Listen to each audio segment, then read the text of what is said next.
Welcome to Self-Perfected.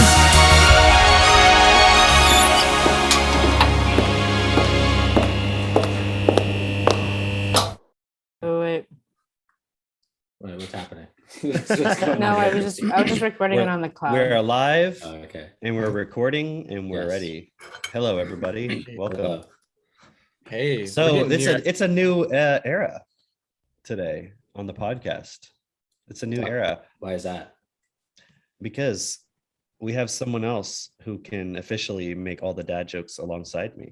Ah, Oh snap! Who's that? He's already getting started. He's already going. You guys, you know what's so funny, man? My dad is like in there, man. And literally, I get this text from him. I gotta read you this text. To me, I find it funny because my he's a goofy, cute guy. You know, he's just funny.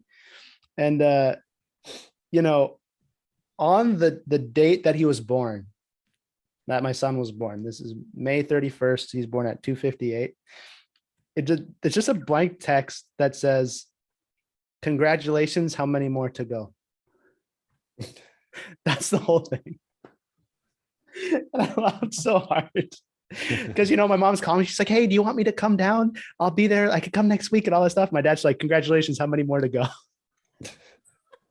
I love it. I love it. That's Yeah, funny. yeah. How was That's it? awesome. Tell us. Tell us what you Oh. want to share, because Yeah. we got it. It's the obligatory birth story podcast. So, Hey, the theme of this episode will be giving. So first, we're gonna talk about giving birth.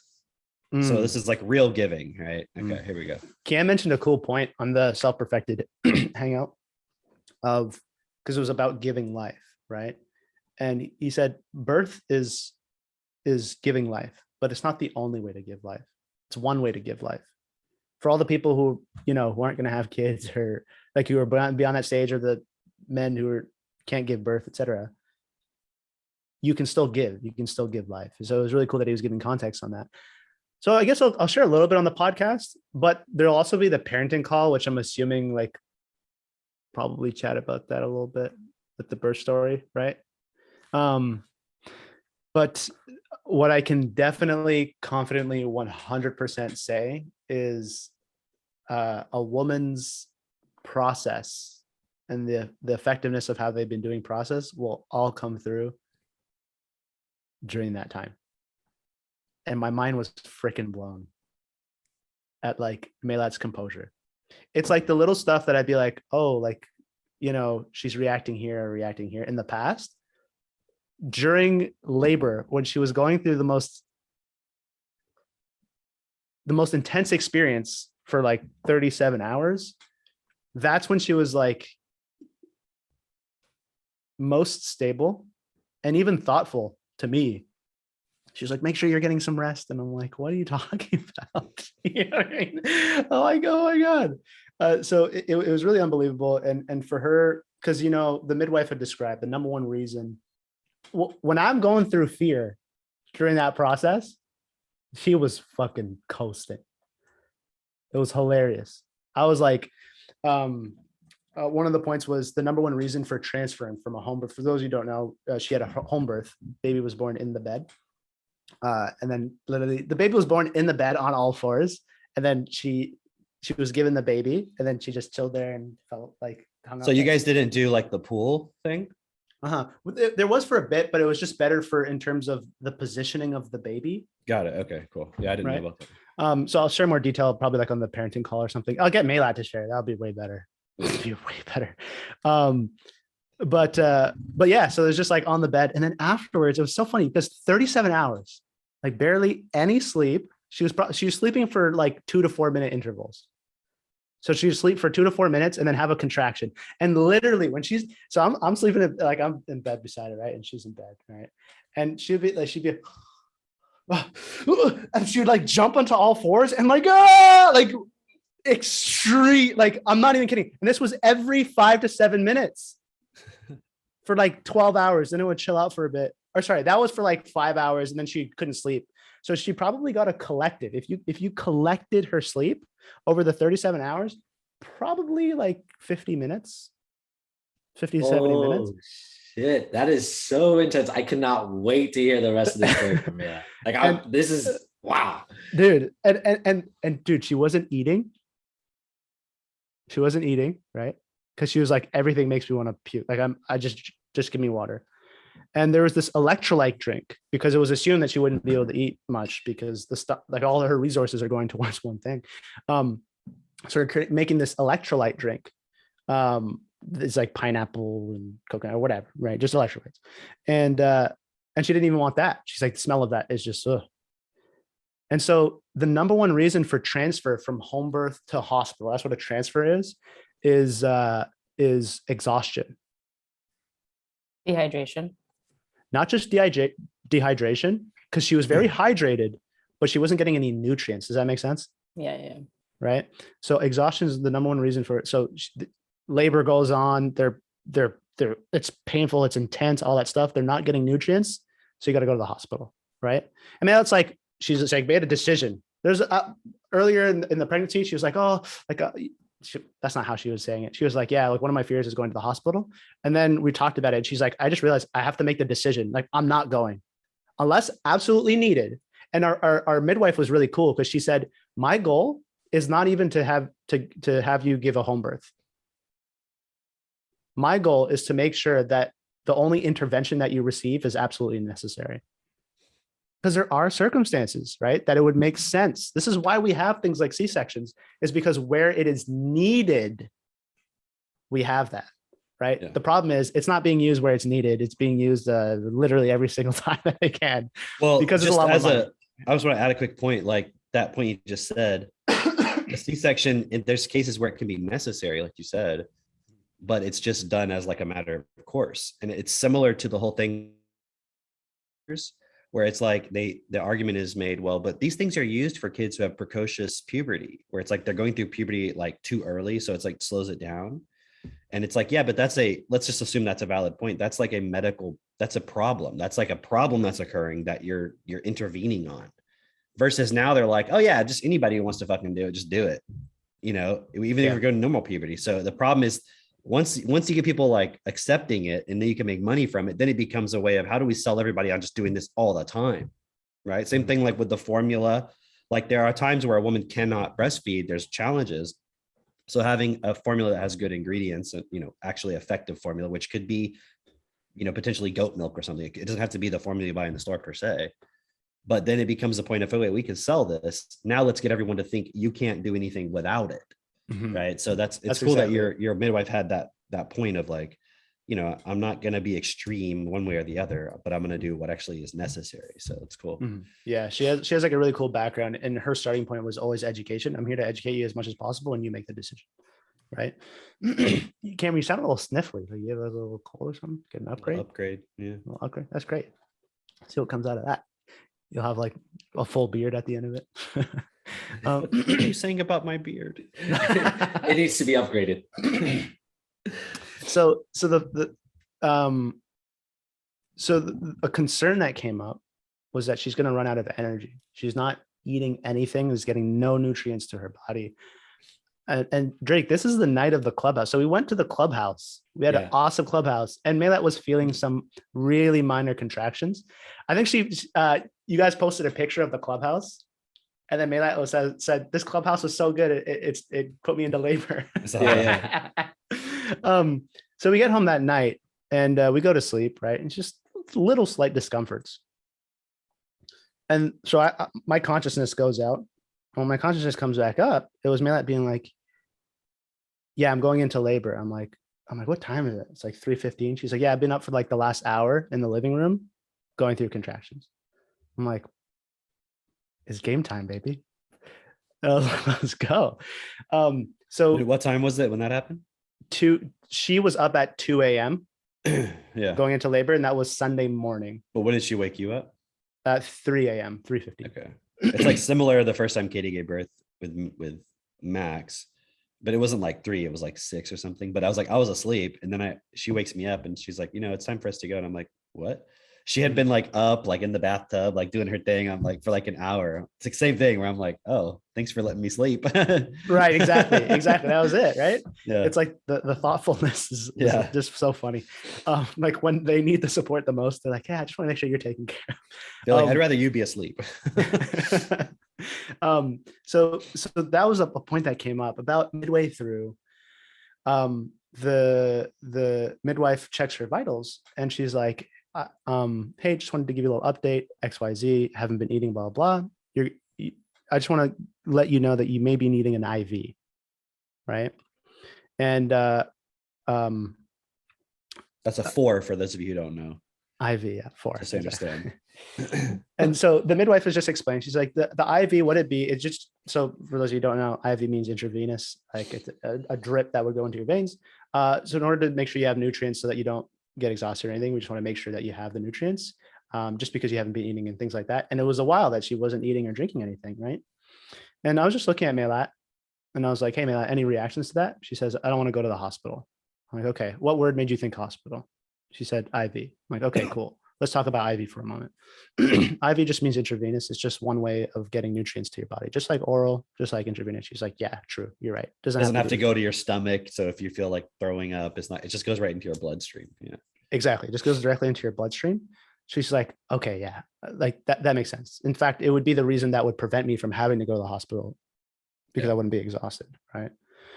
I was like, but other than that, I think the midwife let us know in advance of when you need it, because she's pretty cool like that. So we can do our best. And I'm like, I know that you really don't want to drink anything that makes you sick, but do you want to try like our best that we can to do that? She's like, okay. So I'm like, okay, let me go grab you watermelon. She's like, I don't want any. Damn it. Like this drink, don't want any. Okay, cool. Eventually she would eat a little bit of watermelon, drink a little bit of juice, etc. And, I think she was like kind of getting the IV thing going or whatever. I'm not getting it going, but she just like brought it out of the bag and just left it in the corner. And, an hour goes by, 2 hours go, 3 by 6 hours goes by. And we get to the point where it's like coming close to the end. And they're like, you didn't need the IV. She like overcame the point of needing the IV just due to being able to regulate herself and getting like a little bit of nutrient into her. And that was like a big win. It was so epic because it was like hours and hours and hours. And I'm sure just like every woman in this group is thinking is like, oh, but this person's labor was like 4 hours and this person's labor was like 10 hours. We were of the same mindset. We're like, yeah, probably be like a six hour thing, just I'm really healthy. I've worked through all my fear and I'm checking in on them. Like, is there any fear coming up? Blah, blah, blah. She's like, no, like I'm pumped. I'm excited to have this baby. I'm like, okay, interesting. So what's going on? And then I learned later it was due to because Maylat played at like really high athletics for a really long time, which just means like it just tightens up your hips, your pelvis, your body. And it's funny because this is what they told her mother. She was too fit. She's too fit. Yeah, that's the problem. But it'll be better for the next kid, a little bit better, but not really. It's just the same point. It's just the way her body got shaped over like the formative years of her body being grown. But the interesting thing is her mom had a very similar issue, same issue actually, a narrow pelvis, right? So it just takes more time for the head to form through the pelvis. The difference is they told her mom you had to get a C-section. And she got a C-section, right? And it's like Maylat rewrote that point, gave the vaginal birth, right? And it was really cool because I won't get too much into the detail. I'll probably talk more about on the parenting call about it. But it was just so unbelievable to see her composure. And I'm seeing her energy fade, and like getting tired. And I'm like freaking. I'm like, oh damn, dude. Like, is she getting exhausted? Like, like is she drinking? Like, hey, here's some juice, all that stuff. But she's like, no, I'm just gonna take a rest. And then after I rest, like, I'll be in better shape. I'm like, yeah, rest. And what is rest? You guys remember what I described before? 3 to 5 minutes of this, and then like that super intense when I'm like jumping out of my bed and like squeezing her hips and like making like that's what rest was, right? Her being able to go through that was enough to give her some energy to drink more stuff and keep going until the job was done. And the funniest thing to me was afterwards, she had to push like hardcore because she was out of the water. She had to like push really hardcore in order to get that little cutie out. And it was so funny because after she's like, I definitely tore my vagina like crazy, like, yeah, I'm going to need stitches out the wazoo and all that stuff. She's like, the burning feels crazy. Right. And the midwife, it's so funny because after the baby's on, right. And she's like, she initially when the baby came out, she lets out like that emotional, just like, oh my God, like I did it. Like we gave birth to this child. Like there's 3 of us now. Like this is crazy. And I was tripping too. I was like, oh my God, like after 37 hours, like you freaking did it. And it was just so unbelievable. Flip her over, clean him off. He's holding her. She's holding him. And the midwife, she's like, okay, are you okay right now for me to check your vagina to see the cuts and what the stitching is?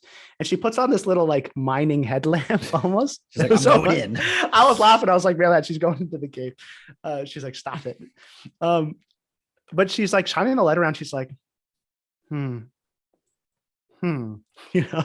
just like down there, like shining light up, just like, And at the end of it, she's like, you have a little stitch here, little laceration here, slight laceration here.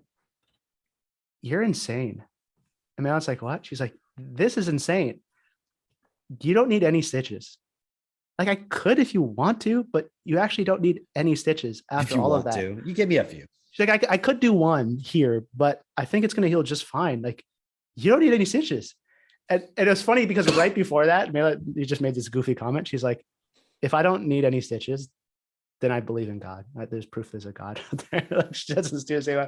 I'm like, look, there's a God. But yeah, it was just like awesome. And the midwife and what is called a doula, it's kind of like the assistant who helps with the physical points of labor they know some techniques to be supportive throughout contractions. She's like, you're insane, girl. Like your composure was crazy. And I'm like, that's what I'm thinking too. And I'm like, I'm biased, like it's my wife. Like, that's what I'm going to think. But I think I was pretty objective about it from what I've seen. I've watched videos before. But she's like, they're like, your composure was crazy. The way you handled that was insane. We have people telling us like, like, I don't know, saying all kinds of crazy stuff. But she's like, the fact that you overcame the IV and you didn't need it anymore, plus you had no tearing. And right now, it was so funny because when Mayla was in bed, she like wasn't exhausted. She was like, wow, like that was so cool. Like she was just like recounting it to me.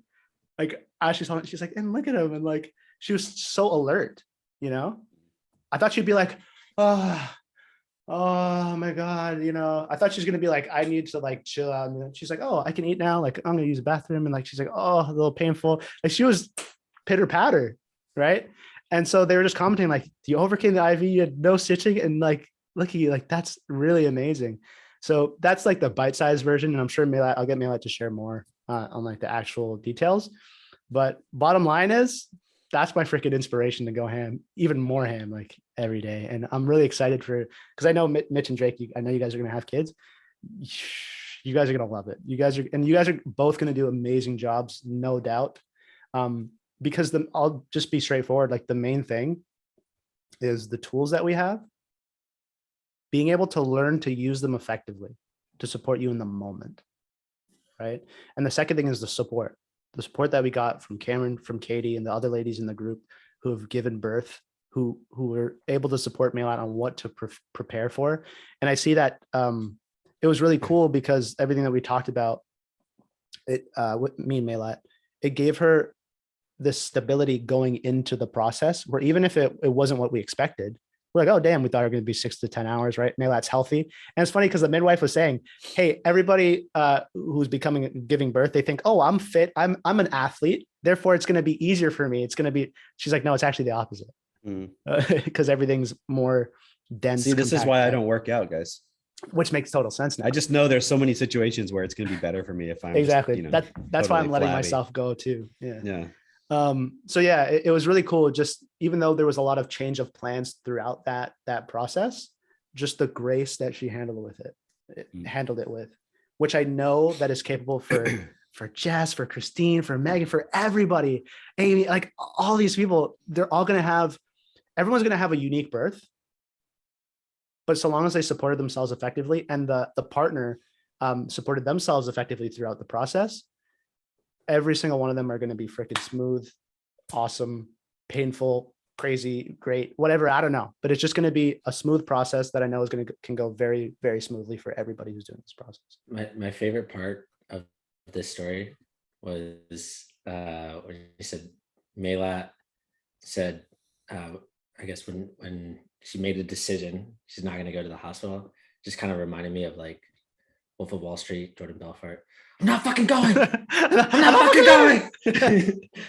Exactly. You know what's interesting is like, because we talk a lot about like the dynamics of like men versus women and so forth, right? Mhm. And it's interesting because like having observed Katie doing the birth process and being with the kids and everything, and then the way you're describing Maylat, like the composure and all this stuff, it's like a very similar point. It's like this point that women are capable of like being very it's like people tend to stereotype women as like irrational Mhm. and like overly emotional. And the thing is, like, I've seen Katie be very stable. And I mean, just like the way you're describing Mayla in this context, like it's like almost like stone faced, you know what I mean? Like nothing's perturbing them, like stuff where I'd be like, I would have melted down like the first contraction, you know what I mean? And it's not to say like, oh, women are so much stronger than men are so weak. No, but it's like when you look at the difference in, for example, how a woman would tend to approach something like sales or something like that, where you have to deal with other people's emotions, they'll tend to give in to that more. Right. Like, and I'm not saying in every context, it's like they'll tend to cater to it. They'll try to make it easier on the person. It's like the caring nature of the woman will then sort of sabotage the success in that context. Does that make sense? Mhm. But in this context, the caring nature of the woman becomes like what's necessary. Do you see what I mean? Mhm. And it's like, it's interesting because there's like strength that women have. And yes, I know there are cases where women can be very good in business, but it's more of a masculine expression, right? But this is like a feminine expression of strength, a feminine expression of stability, a feminine expression of like discipline, you know, like steadfastness, courage, like all of that. It's like the feminine expression. And notice it's in the when you really see it like shine is in the context of supporting life to come into the physical. You see what I mean? It's really interesting, because I know how I would have been in that situation, and I would have just been like, fuck this, why me? You know, like I would have gone into all that self-pity towards something like that. You know, it's funny. I was kind of like checking in on her and I'll share a little bit about like some of the points that came up. But I was checking, I'm like, hey, do you have any points that are coming up of like, you know, fuck this, why? She's like, no. I'm like, okay, that's just me. I don't know if you felt this. I'll go but fuck like, myself. when I was observing Katie during the births, like, and she would go into a contraction, like I would feel physically like, it's hard to explain. I don't know how to put it into words. It was like kind of like a raw sort of like I had a physical feeling of feeling like vulnerable and raw and like afraid. It's not really afraid, but it's just like it was like seeing her in that physical. I was like, I was feeling, and I was asking her like, there's literally nothing that you can do. Yeah, exactly. Yeah. That I think that's what it is. And it's like, but then from her perspective, when she's experienced, she's like, no, I mean, it doesn't feel good, but it's not like I'm like in pain per se. It's like a physical exertion, you know, whatever, how she described it. This what Maylat drew the distinction from, and this was, I think, right the day before or something. She's telling me, she's like, pain does not equal harm. And I was like, oh, interesting. I'm like, okay, yeah, right. Because we have this unconscious association where if somebody's in pain, like they're in harm, like something's wrong. There's an issue. But she's like, I've redefined that for myself, where pain is pain. It's a sensation. And she even more equated it to contraction means progress. Pain means progress in this context, right? Yeah. So, but yeah, that sensation, it's like a physical sympathy almost. Like you felt it. Yeah. And I'm like, there's literally all I can do is decrease it from 100% to like 85%. Right. Can't stop it. Can't. Yeah. But yeah, so that was interesting to me. Like, so it's just really cool the difference, right? And then you look at a man and how they would approach, for example, like going into battle or something like that. And I say battle, obviously I don't support war and battle per se, but it's like going into something where it's like you have to be physically aggressive and push a point.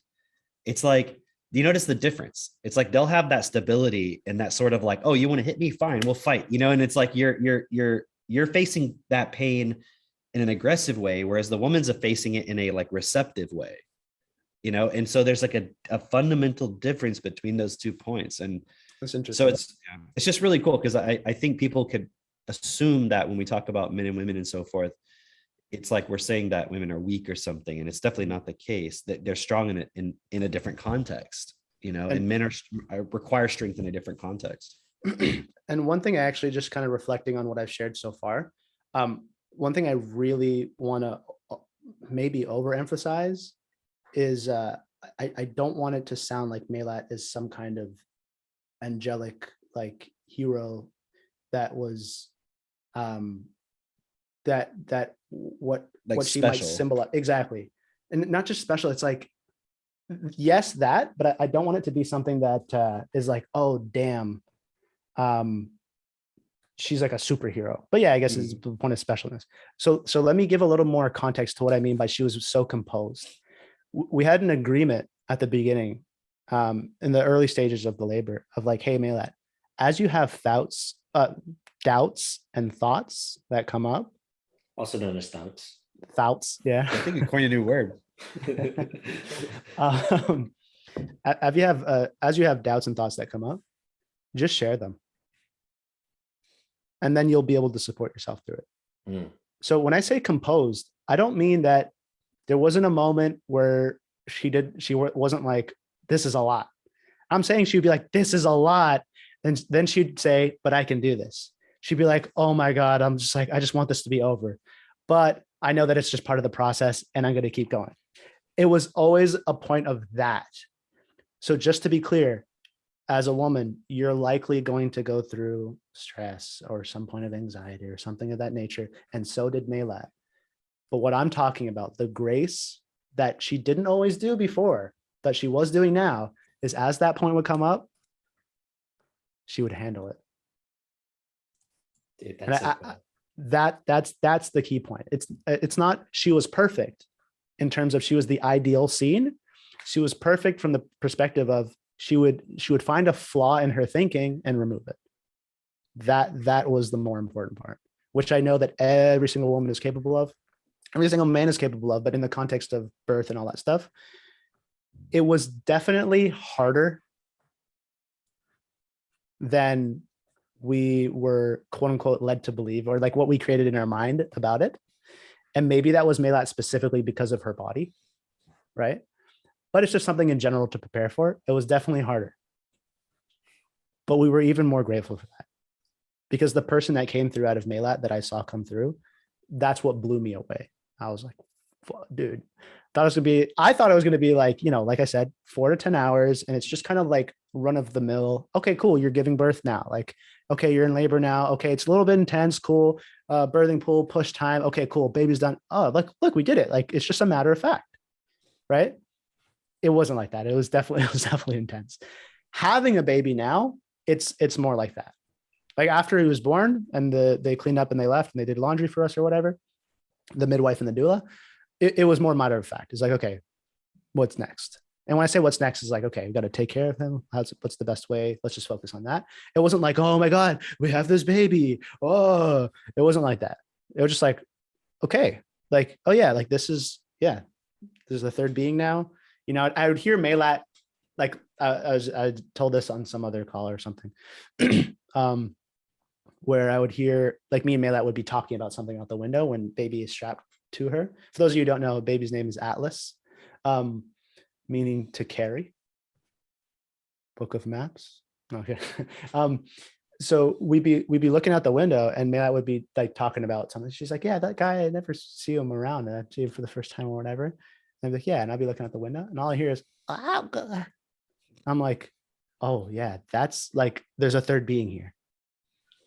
I'm like, was that like this unconscious point? I was like, was that Maylat? And then it's like, obviously the baby. When she's in the bedroom, because we have our bedroom on the main floor, kind of like what you guys have, right, Mitch? So I'll be in the living room and I'll hear like the little baby cries. And usually, I know you guys in the country don't have to think about that, but usually I'm like, oh, it's like the neighbor or something, some kid elsewhere. Because there's like some really cute babies. Like My really neighbors cute have to be kids over there. loud for me to hear them. Exactly. Like probably They've got like really a loud. bullhorn, like. But it was cool, this shift. I'm like, oh, that little communication from the baby is that's coming from my house. Like there was little shifts like that was like, oh, fascinating. Like there's another being in this home. But other than that, it's very gradual, or not over emphasize the point of having a child. It's just like another responsibility that's like freaking really cool and awesome. But the labor, I would say, in my personal experience, I don't think it'll be everybody's experience, but so far in my personal experience, I see how it's definitely intense. Like as a man, I would highly suggest like do a little bit of preparation for it, just like whatever your fears are and things like that, because they'll definitely likely benefit from your assistance throughout that process. But also just doing your process, you become more stable. So in those moments where something is like extreme, you go back to equilibrium more easily, right? So it's like you can spike and then not go down this way, you know? Exactly. Which was cool on my side, was like being open and willing to rest a little bit myself and just go back and support.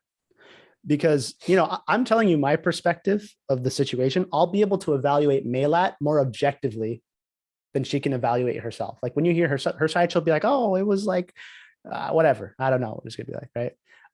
But she'll also be able to evaluate me slightly more objectively than myself. Because what she will remember is the physical points. She's like, literally like, you know, every contraction that I needed you were there to put like, you know, 80 pounds of pressure on my back to make it feel better, or like squeeze the, like, dude, that was the greatest workout that I got in like, for the last like 3-4 years, for sure. Wow. Like seriously, no doubt. Because she was having what is called a back labor, meaning that all of the pressure, the intensity, everything was in her back. So I'd be like pushing with like all of my might, like 100% of it into her back. She's like, harder. I'm like, You're like, oh. Right. So my point is, in my mind, I was like, there's plenty happening, stabilize, but physically I was just on the ball. Physically, she was on the ball and always supporting herself mentally. But like Cameron said, just by doing the process and doing the front end work about that situation specifically, but also just in general, being aware of your thoughts, of what you're feeling, etc., you'll always be able to bring yourself back to that baseline.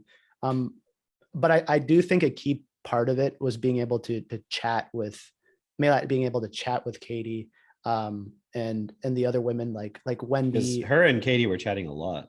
I mean, it was like kind of back and forth all the time. And I It wasn't was even cool. aware of it until she'd be like, oh yeah, I'm talking with Mayla. I'm like, oh, I didn't Yeah. realize you guys were like chatting all this time. Well, the reason I think a big role that played into it was when Caius was born, Katie started sharing a lot more. She'd be like, oh, like, this is something that I don't want to forget to tell you. So she just messaged Maylat. So it was really convenient in that matter. But yeah, all the ladies in the women's group who were sharing about their birthing stories and giving birth, like Wendy is very like extremely well versed in home birth and midwifery. So all of that was like an extreme support for Maylat for sure, which I'm so grateful for, because again, like she was reflecting on it. She's like, I was in any other reality where I wasn't part of this group, I wasn't a distributor or, you know, married to you, Asif, and all that stuff, I would have gotten a C-section for sure. No doubt. Like they would have said, based off Maylat's body, you can't have a vaginal birth. She's like, and from what I understand, like having the C-section, it like, there's like different dimensions to it, but in a certain sense, it kind of breaks the bond with the mother and child to a certain degree, where it actually, this is what I understand, it makes it harder for them to breastfeed, which means then you're more reliant on the formula. And then you have all this formula shortage right now. Yeah. And then all the stress that comes into that. And then the long-term effect that has on the baby and in the relationship and so forth. So it's like just that point alone, you're not even affected by that anymore, you know? Yeah, exactly. And the interesting part was like breastfeeding is something that you have to develop Yeah. as men. No, I'm joking. I mean, as the mother, it's not just, because I'll see, like, for example, Natalia, shout out Natalia. She was at her house. She has a young child, but that child is in that 6 to 12 month range of age where you just put them on the breast, they suck. It's already, they already got it. Yeah. On newborn, they can't manipulate their neck. Like they're very out of effect to what you're able to do. Right. So there's a little more of a learning curve to it. So I could see how, and it was funny because the first thing, think of the average person, right? They have to go back to work, a lot of stress, anxiety, all that stuff. So the first thing, a lactation, the midwife partnered with a lactation consultant. So they'd come and see you one time just to give you that feedback, which is really cool. Yeah. To get that education. But the first thing is, hey, do you have a pump? Make sure you're pumping, get formula, order formula as soon as possible because there's a shortage, all this stuff, because you could imagine what the lactation consultant is going through with other women. Right. And then Maylat, just being clear, she was having difficulty initially, like the very first one. She's like, how do you do this? Because I thought I was like, you just put the nipple in the mouth, done. It's like, no, your body has never done it before. That baby has never done it before. It's just like any other learning curve. Right. So going through and be like, how do you do this? But her just kind of making the decision and being clear, we chat about it. She's like, okay, I understand that this will take a little bit of time for me to learn. We're going to do everything we can to make sure we support ourselves to become really effective at this. And then she was like, I'm not getting a breast pump. I'm definitely not ordering formula, but I'm not getting a breast pump. Not to say that we're not going to. I'm just talking about the initial point of supporting herself to focus in on. Like, I'm not just going to get distracted on it. Yeah, exactly. Exactly. So I'm sure there's points where it's necessary and she might benefit from it. So I'm not saying breast pump bad. That's not what I'm saying at all. It's just that she's going to double down on, I'm going to support myself to stabilize, let go of any kind of impatience or anything like that. So I can learn the skill. But just, like the point where the level to which both you and her are able to like get rid of all of the bullshit thoughts and doubts to go to like, no, here's what I want. So then when it comes to the point where you're like, okay, this actually isn't working, I need to supplement. Okay. Right. But most people that are not you guys, who are not using the tools, walking this process and changing the way that they're able to think. And it's like, as a parent in this context, but generally the most important thing is being able to see those thoughts and evaluate which ones are valid. Exactly. Like, am I actually thinking, or is something thinking for me and I'm just going along with it? So I know you have to give that sort of disclaimer. It's like, well, I know there's cases where, it's needed or whatever, but most people, it's like, oh yeah, it's needed. And it's like, because there's all this unconscious, like you said, I have to go back to work. I need my husband to take care of the baby. I'm tired, this and that. And it's just like, immediately you go to those points. And the value of these tools for parents is, it's invaluable, because you're able to then not easily give in to the pressure that your mind applies to you to just take the easy route, even though it wasn't necessary. So you'll go to the easy route, and there's all these frames of reference that are like supporting you to think, oh, that's just the normal thing, like the easy route, just like putting your kids in school. It's like, we tried to do homeschooling, but yeah. So it's like, no, you didn't. You don't try to do it. You fucking do it. It's a decision. It's like, well, I tried to educate my kids and teach them manners and stuff and all this stuff, but I just have to spank them sometimes. It's like, no, that's the problem. You tried. If it's off the table, you try differently. You actually do it. Yeah. And you have to have the education. So the problem is people don't have the education of how to do it, or even the understanding of there's a learning curve. And think about the confidence that you develop within yourself as you do this process, as you use TechnoTutor, where you just get to this point where you're like, I can fucking learn anything. But you also don't fall into that thing called the Dunning-Kruger Effect. Have you heard of that? Correct me if I'm wrong, but it's like where you just think you're an expert automatically. Yeah. Right. Basically, maybe because you're like, and people who are, quote, highly schooled, I was gonna say educated, but people who went to a lot of school, like PhD, they fall into this. It's like they think they fucking know something. So they're just good at everything. Right. Mm. And so it's like, imagine you have that, but then it doesn't actually work. This is a real situation. This isn't like you can fake it. This is like, you actually have to be able to do it. The baby has to eat. So you're fucking it up. The person comes over and they're like, your baby's not getting enough nutrients. And you're like, oh shit, I better just put them on formula. So imagine though, as a parent walking this process, using these tools, using TechnoTutor, you develop the actual point of understanding and trusting yourself within the learning process where you're like, I can fucking learn whatever it is. So then the level of focus you apply on the thing that you're trying to do is different. You just don't because how much time would you spend entertaining doubts and thinking about it instead of just focusing on the things you need to do? It's like, you know, it's like sometimes I spend time usually each day in my shop making stuff. And if I was just sitting there thinking about it, imagining it, that's not the same thing as physically doing it and making a cut on a piece of wood and learning like, oh, this is how you do it. And it takes repetition and it takes understanding and focus. And it's the same thing with this. And so I can see how many people I've talked to where it's like, oh, we tried to do that, or I tried to breastfeed or this or that. But I know they don't have that same level of self-trust and learning ability being open, where when they apply themselves, it actually works. And so, you know how we always talk about, you know, in the context of TechnoTutor, it's generally, we're talking about it more in the context of like, your child is going to grow up in a world where they're going to have to learn new things very quickly and be highly educated. Like they're going to have to be at the level of the average computer programmer, just as a normal matter of course. Right. And, you know, so it makes sense. You're in the world, no jobs, new opportunity, got to act quick. But what about this situation? You're a brand new mother. You have to learn to breastfeed and no one ever showed her how to do it. So imagine now as the community grows and your community there where you live grows, and then there's people who you guys support to have kids.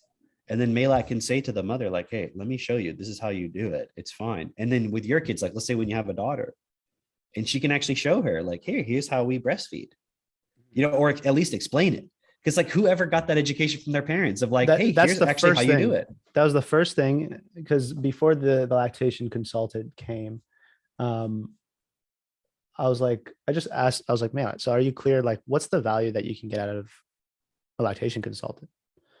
And basically we were just talking about it and it was like, they're not going to do it for you, right? They're not going to be able to breastfeed you. It's education. And it's funny because after she left, you know, probably stayed an hour or two, you know, and they're checking how much milk that the baby got and all that stuff. It's pretty cool.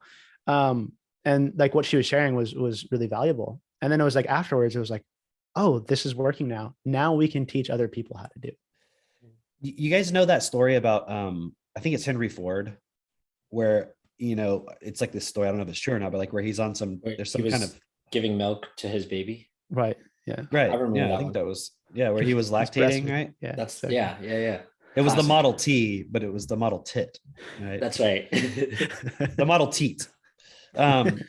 Anyways, where he's like in some kind of like defamation suit or something like that. And then they're saying that he's not smart, right?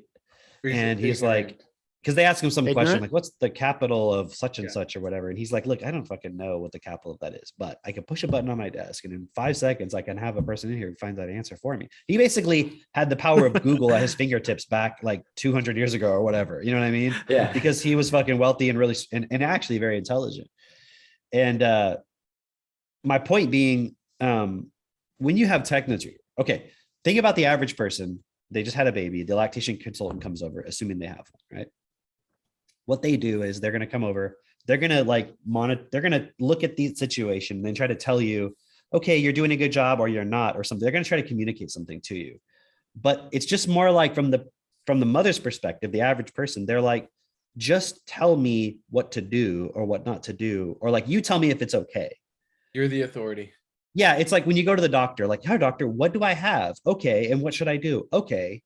Versus like if I were to go to the doctor, I'd be like, all right, so you're saying I have this. So tell me everything you know about that. Like okay, another example. When I have a contractor come over to our house, right? I had this guy come over and install this power plug for like 220 volts, because normally we use 120 in America. And for some things I need 220 volts. And while he's there, I'm like, hey, can you look at my table saw? It looks like there's getting some rust. What do I need to do for this? Okay, why? And why do I not want to do that? Okay, and then what about this thing over here? And like, what kind of wood should I use for that? And okay, and then like there was something where it was some process about getting the boards flat where you use something called a jointer and a planer. And I was like, every video I watch on YouTube, they do it this certain way. He's like, no, I never do it that way. You know, whenever, and the only tools I use generally are these ones, and I do it this way. And I'm like, okay, I'm not trying to argue with you because I know you know more. I said, but it's just everything I see on YouTube, they do it this way. And he's like, oh, but that's because they're using this kind of wood and they're doing this particular thing, but you've got cedar. That's not going to work for this. Why? Oh, okay. So in other words, I see this person as having more knowledge than me. And, you know, not just more knowledge, like applicable knowledge, like they know what the fuck they're talking about. So like, I'm trying to draw from that and using my intelligence also to put together their knowledge and experience so I can understand something. Not, oh, you're the authority. He said to just use the planer twice, not use a jointer. He said it, because that doesn't really help me, because then if I try to do that on a different thing, it may not work. I'm like, but why is that the case? It's like, I'm like my 2-year-old asking why, right? It might be practical for you to just like, when you say my intelligence, what do you mean by that in this context? Like most people are not intelligent. Intelligent means the ability to take in new information and actually learn it, like take it in, it becomes your knowledge, and then put it together in the way that's best to get a result. So versus just memorizing shit. And the reason why people turn to authorities is because I don't have time to memorize all the shit you memorize. So, I mean, you memorized it. So you just tell me the answer and I'll just do what you tell me. Because what were you trained to do in school? You tell me what to do and I'll do it. Yeah, but also you tell me what to do and I'll do it. Yeah. Right. And so that works if you can train somebody to do a specific job, but it doesn't really, but that's why most people cannot be an entrepreneur. The person who works in the company, you know, you always have those stories. I started out in the mailroom and then I worked my way up and I was a CEO. And it's like, yeah, but how many people start out in the mailroom? Right. And how many become the CEO? It's not everybody. Yeah. So there's an intelligence that's required, which is like an ability to put the information together and ask the right questions. So everybody who comes to my house, I'm always asking questions. Like, even if it's like the guy installing the air conditioner, I'm like, you know, he might know about this other thing. So, and then I find out, oh, fuck, what I was thinking about doing was stupid. And he gave me a way better idea of how to do it. And now I understand more about something. Right. And so I'm just looking at that in the context of this point about giving birth and so forth, where it's like, I think it's very common among people I see who are effective in business. They're like, yeah, I paid somebody to spend some time with them so I could suck everything I can from them. And then it's mine, like the educational aspect of it, you know, like mentorship or whatever. The point is for you to become equal to them, and you can't become equal to them if you're just trying to be like, just tell me what to do. You know, and most of the time when you have a consultant come into a business, the consultant just tells you to stop doing all the stupid shit that you were just doing emotionally. Like, why is your sister the one fucking doing the accounting? She's retarded. She's not ever showing up on time. You need to fire her and get a real bookkeeper. They're like, okay. And then, but they're already making money in the company. Yeah. The consultant doesn't go to a company where they're like not making any sales. What are they going to tell them? Well, you need to fucking make sales. They can't teach you how to sell. They're like, I don't want to. Like, yeah, that's your problem. Yeah. That's the issue. You don't need me, you know, but so just my point is the value of everything we share. This is where the rubber meets the road, where it's like a real situation where this is like life or death, literally, right? The baby is going to survive or not. And it is best for the child to get breast milk. People don't like it when we say things like that because they're like, but what about the people who can't? They can't. That doesn't make it not best.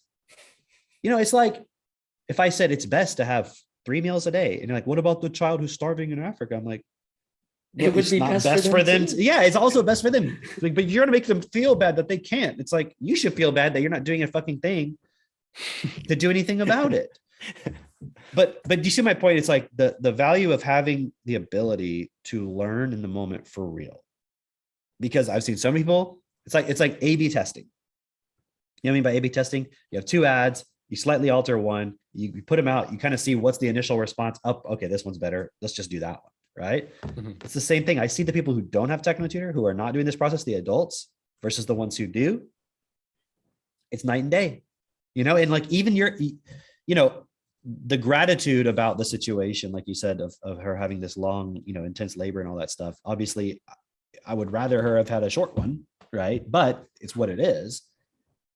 But I'm not grateful for that situation. I'm grateful to you and Malat, because you're even proving, look, here's a situation where she could have easily given up and had every excuse.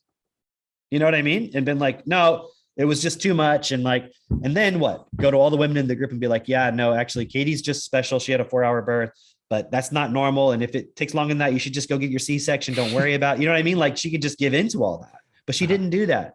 And I'm not saying that she made the decisions that she made in the moment because she was clear in what she wanted to do. Right. But the willingness and the ability to stick with what she decided and to do the things necessary without being unreasonable. Because like you said, you did the IV, you didn't have to do the IV because she, but if she hadn't got the nutrients properly, then you probably would have done that, which is fine. Like, there's nothing wrong with nothing wrong with going to a hospital. It's just ultimately, ideally, do you want to give birth in that environment? And so this is why I really like how the midwife put it. It's like, you only want to do any intervention that's actually absolutely necessary. Like, is the IV actually necessary? Is going to the hospital actually necessary? I think it's a really good frame of mind. And wouldn't it be best if hospitals were set up where they're just like, why is it all fucking bright neon lights everywhere? And when you're in a hospital, you're in a hospital. When you're at home, you're in your home, right? So why can't the hospital be set up where it's like a fucking hotel? Right. And, so this is where we get to the point of like, we know what's best in the current context. Let's also change the system. Because if hospitals only put profit over what's best, then you get what you have now, right? Like, we never go to hospitals. We always go to the private clinics. And like, there's one like maybe 45 minutes from here where it's like literally a 5-star hotel. I'm not exaggerating. It's fucking nice. And like, every 10 minutes, 5 minutes, there's like a different person, doctor, nurse, somebody coming by, like checking on you, talking to you, making you feel comfortable. Like, it's like it's a whole different thing. Cool. One thing that was fascinating, because just talking on that point of like wanting to soak up the education, and I was kind of hesitant to do this right after literally Mela just gave birth. She sat up on the bed, and then 2 minutes goes by, just talk about the basic points about next steps the midwife was explaining. And I wanted to know, like, this was quite a long labor. How could we make it better for next time? Like, what problems did you see from this birth? And what came up for me, I'm like, that might be a little bit soon, because Mela literally just gave birth. Like, that might be too emotional to be like, hey, you didn't do a good job here, like things like that. But I could just see the stability. And then I think like Malat brought it up. And I was like, this is cool. So then I just probed a little bit more because I wanted to understand. Because in my mind, I was like, I was telling Malat, I'm like, oh, for next time, we can do, I don't remember if this was in labor or after labor. Like, for next time, we can do more preparation work before the labor and during the labor to like expand your pelvis or whatever, do the physical like exercises to expand your pelvis so that baby goes down sooner, so that it'll only be a 6 or 10 hour labor. Right. And it was funny because we asked the midwife afterwards, because again, I already created this idea in my mind. Right. That was a mind thing rather than the physical reality. Right. And that's the most interesting thing with birth. It is purely physical. This is what Cameron was talking about how women have the strength. They become very physical. Very physical. And Malat was talking about this point. She's like, yeah, there's no room to fool yourself. It's purely physical. It's like, you've either done the work or you haven't, or whatever the case be. And we already talked with the midwife about, people who, they couldn't give birth, like the baby wasn't coming out because there was a fear or something where they didn't want to, whatever. And then as soon as they let go of the fear, like, I'm afraid of having a baby. And then they like process it for a moment, and then the baby comes out, right? Because their cervix was being held tight. That was not the issue at all here. Malat's cervix, like the part inside, for those of you who don't know, the part inside the vagina that goes from uterus through the cervix, then through the vagina. Her cervix like melted away, like right away. Like it thinned out, it dilated a little bit. So that wasn't the point. It was just because the baby's head couldn't get to be pushing on the cervix because her pelvis was holding the baby's head up. And I was asking the midwife, I'm like, yeah, what could we do to make it way faster next time? And she's like, look, and then she started explaining the pelvis and the way it's shaped. And it's just the point of her body. And she was explaining the thing of like athletes, how they think it's going to be easier, but it's not because XYZ. She's like, there's nothing you could have done. From the perspective of like, I can't promise you that you're going to have a shorter birth next time. It's just about making sure that, well, what I drew from it is there are certain positions that you can hold during labor to allow the baby's head to form through the tightness. Because all that it means, if you have a really wide pelvis, baby's head is round, it'll just go through. You know, I'm being extreme. It's not how it's going to be. But, you know, if we had a really wide pelvis, if it's a really narrow pelvis, the baby's head has to go from this to like this. And so you get this cone head. It was really funny. He had like a cone head like this because it had to form and then he started slipping through. Does that make sense? Right? Yeah. And so basically it was the understanding because I stepped up the education. I created an idea in my mind. Then I talked to the expert, the midwife who did thousands of births, like thousands in Africa in highly intense situations. And then in her own practice, et cetera. She's like, yeah, it's just the nature of your body. I can't really say, you can't really even say that it's going to be shorter or better next time. So I was like, oh, damn, interesting. So it's more so about during the process, you know, doing the positions more effectively.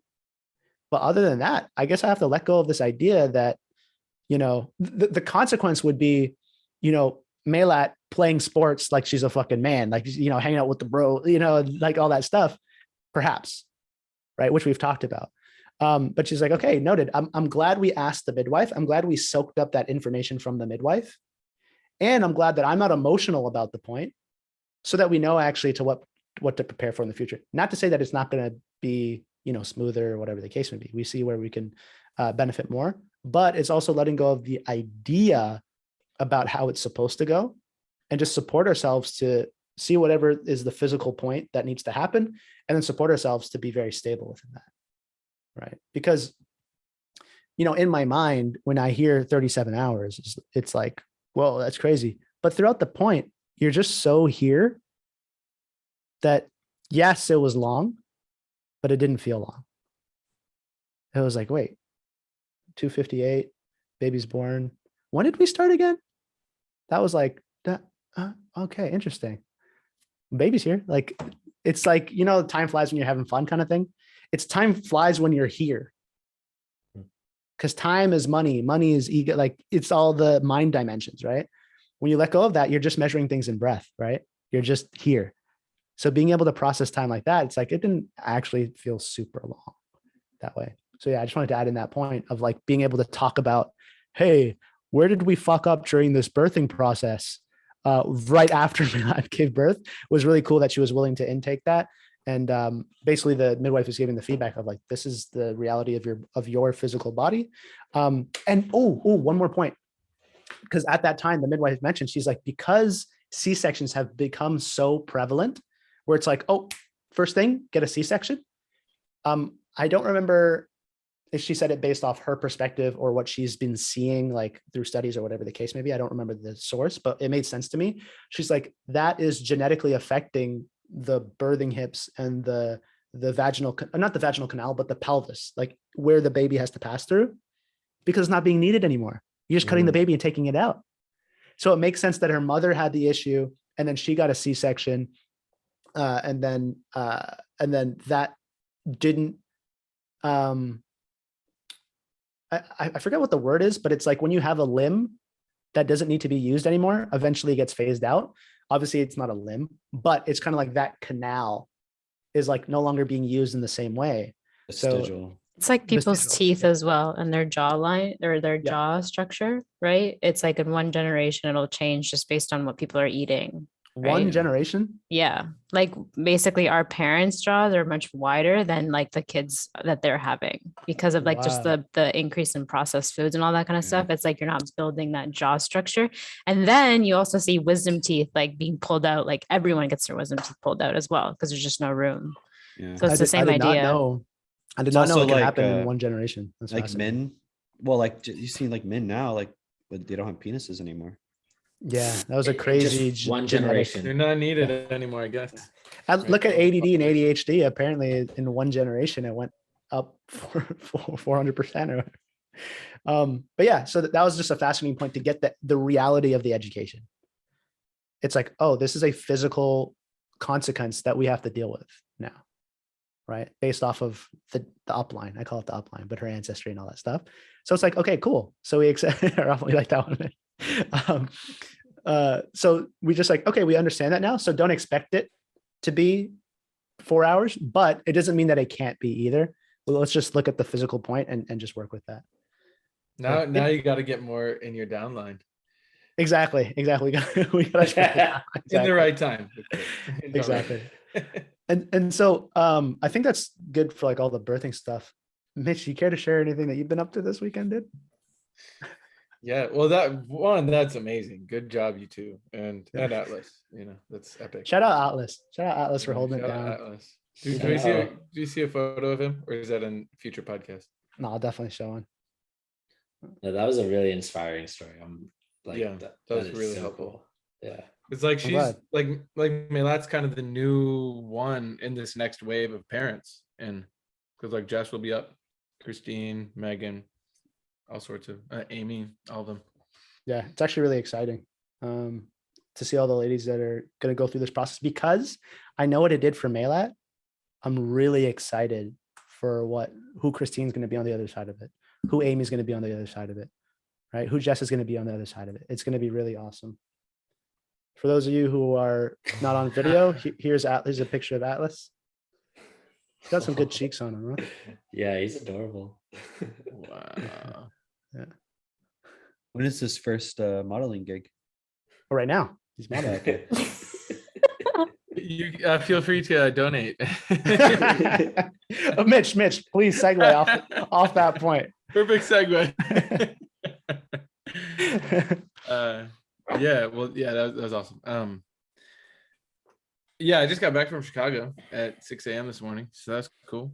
What time did you leave at? Yeah. So just like, I left last night, and I like got the last tickets I could for everything. wow, Yeah, it's epic. And, that's awesome, man. It's really awesome.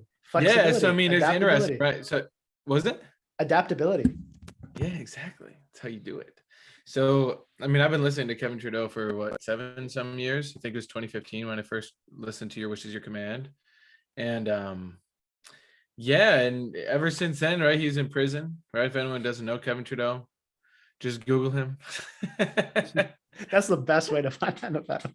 That's the best way to learn about KT. I'm like joking, but Kevin's got quite the reputation, right? So this was his first public appearance since getting out of prison. And because I donated to him while he was in prison, I got an invite to the event. So that was cool, right? Got to meet him, got to get a photo with him, shake his hand, ask him some questions. And it's fun to see. I mean, he's just a guy, just another human, like really at the end of the day. A lot of people can fall into this thing of like, oh my gosh, you're so inspiring, you're so amazing. And sure, he has, some inspirational messages, and he's put together quite a cool network. I mean, without Your Wish Is Your Command and Jin, like I probably wouldn't have met you guys, or not in the same timeline. So, I wanted to thank him for that. And I also told him I used Your Wish Is Your Command as a way to initiate conversation with Jessica, who's my now wife, and now we got a kid on the way. So he got a kick out of that. Yeah, and it was fun to see. Like, there's a lot of new faces that I hadn't ever seen before. Because I've been in Gin for a while. And How many people were there? there was, I don't know, that first night, there's probably, if I had to guess, at least 300 people in the room. And like literally everyone got to meet Kevin. Like that dude gave like a hug, 300 like a hugs. one-on-one. Yeah, I got you. Yeah, yeah. I was like, wow, that's a lot of hugs. Uh-huh. Yeah, so that was cool. And then the next day, I got to see some of the Technotutor people as well. Like I got to meet Renee. I don't think I'd met her in real life, you know, Renee plenty of Sullivan? Zoom. Yeah, Renee Sullivan, yeah. Nice, cool. And Quantrell was there. We'd met before, but it was fun to hang out with him. Bilal was there. Ryan Crandall. Yeah, it was really fun to see. Shout out Ryan Crandall. I don't know if we said this on the podcast. He literally has 3x'd his income since he got Technotutor, and we met in Cabo. And he's like a headhunter. He like has a 9 to 5, and just testament to, you know, when you up your processing ability, like he's just been navigating, you know, through the system, getting higher and higher up, and he just moved and everything. And he wasn't making like minimum wage. The guy lives in No, California. he's just like to be he's already clear. making great money. Yeah. So, yeah, it's pretty cool. And then the Saturday, Kevin gave like a 2-hour mini seminar thing, and it was interesting. So his theme, it was so perfect because the theme on the Friday night Self Perfected call was about giving. What does it mean to give? And then Saturday morning, that was also Kevin's theme of his lesson. And they covered, Kian and Kevin talked about the exact same stuff, right? Yeah, basically. Well, a little different, right? It's like when you have high vocabulary and high processing ability, you can see what Kevin is like, a lot of what Kevin is trying to communicate. He was talking about how like when you can give and focus more on giving than just taking, it's cool, right? Like that is what we're looking to create in the world, is a world where like it's your natural expression to just give and share and all that. Yeah, and just like basic principles within life, like you got to plant a seed before you get the harvest. You got to put wood into the fire before it gives you heat. It can't go the other way around. So that was cool. Yeah, I mean, Kevin shared a bunch of stories. He had a bunch of letters that he'd written before and all that stuff, and it was cool. But like, I just see how within myself in the past, I used to like put Kevin on this pedestal because like he's made billions of dollars, and you know, he's this best-selling author and just great speaker and all that. And now I just see like the guy's a master at speaking for sure. He's really good in front of people, really good storyteller and all that. And, you know, it's cool. But now I see it's like, ooh, what did he share right there that like got everyone to laugh? What did he share right there that got everyone to like cheer? Right. And it was fun to see that, because that's an extremely valuable skill, right? That's persuasion and influence. And I know with us, like going into politics, building our businesses, building our clubhouses, those skills are essential. So it's fun to be able to like get that real in-person download. And yeah, met some really, really cool, like younger, hungry entrepreneur types.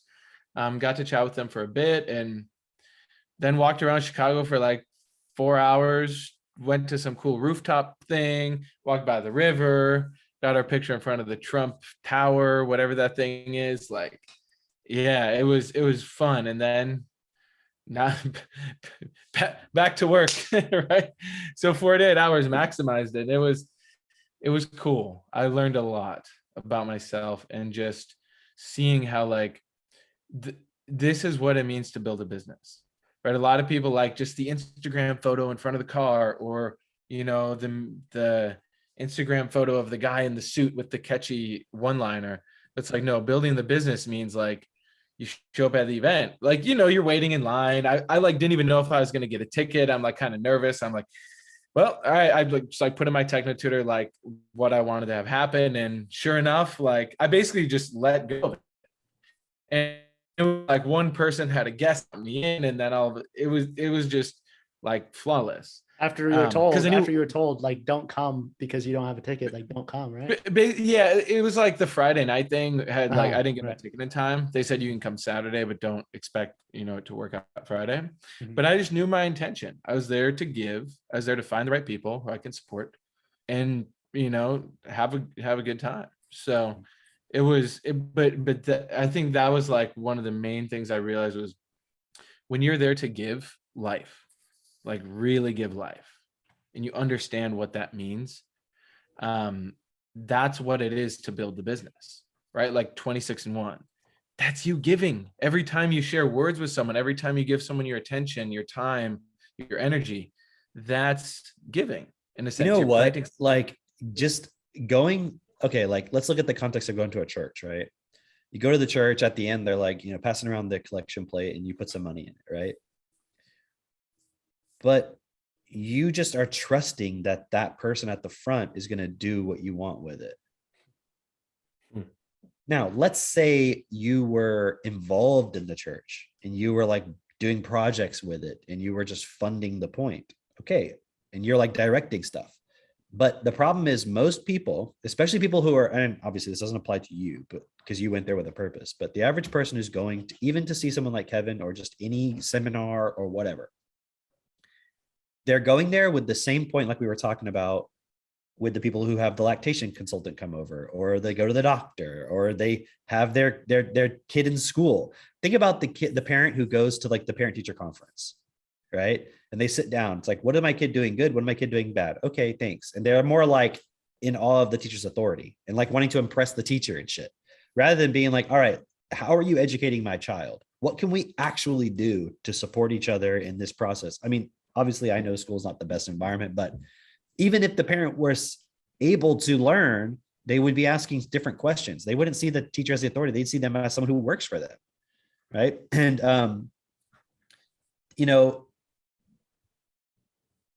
going to a seminar, listening to a speaker, whether it's a guru or a sales coach or whatever it is, the person is looking for that person just to make something happen for them. Same thing at the church, like unconsciously, even subconsciously, even in some cases consciously, you go to the church, you're giving money because you're just trying to buy your way into heaven.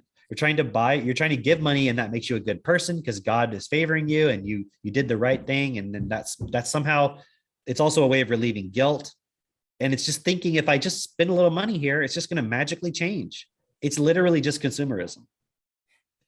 It doesn't physically change anything in your life. And you're expecting this, there's this belief that if I just give money and I give it with no expectation, what are you supposed to get from that?